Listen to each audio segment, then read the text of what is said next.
Good morning mga kaagri, magluto tayo. Yan yung ano natin. Tatlong itlog lang ito mga kaagri. Yan yung ginagawa natin ngayon. Yan, hinugasan na natin ito mga kaagri. Ganig talaga yung ano natin. Kamatis.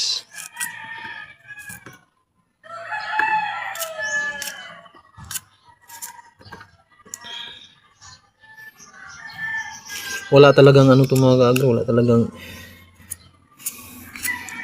spray na ano to, yung pataba na mabibili sa ano ba, sa tindahan. Ang pinag ano ko nito sa ano na to, kaya nagtatanim ako para puro ano, sarili lang talaga. Para hindi na tayo bibili kasi alam mo naman sa ano ngayon, sa mga palengke ngayon yung kamatis, hindi mo alam kung anong pinag-ano diyan. Ito, ligtas to mga kaagri.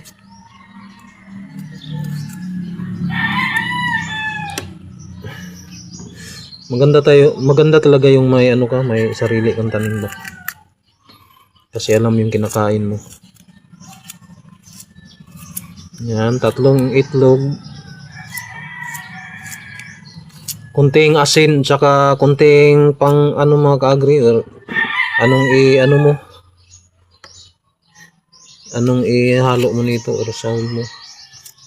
Gagawin mong ano ba, ang tawag nyo?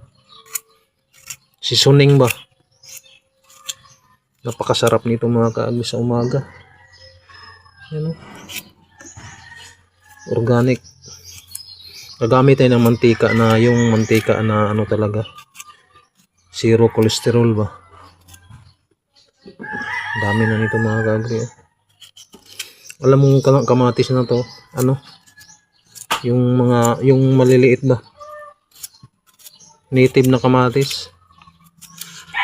Mabuti pa to, hindi pa tinitira ng ano to, yung insekto. Yan.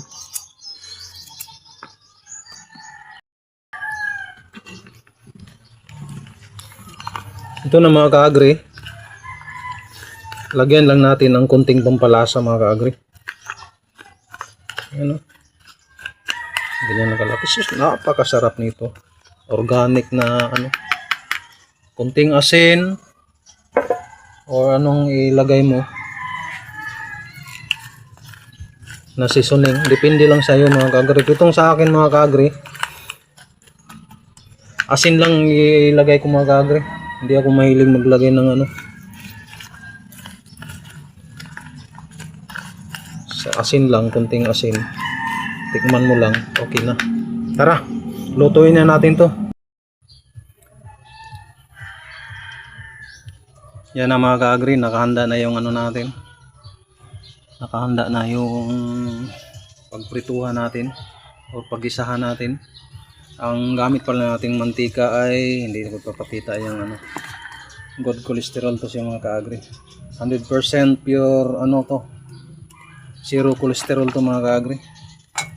Maglagay lang tayo ng mantika. Gaanong damihan. Tapos yan lang.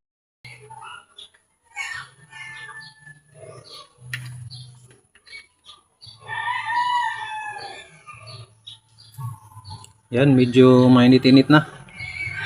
Gawin natin. Wow. Kaagri oh.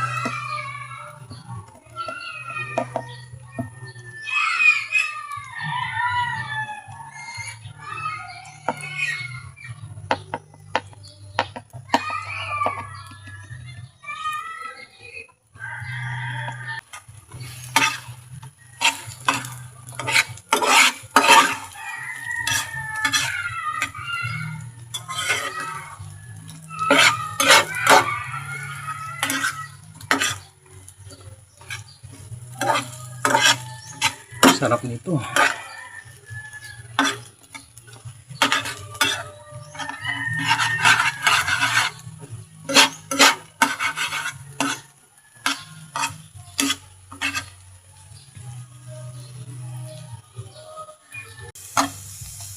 Sa akin, tama na yan. Yung medyo hilaw-hilaw yung kamatis ba. Ayan lang mga ka-agri ang ating video ngayon. Marami pong salamat din panonood. God bless.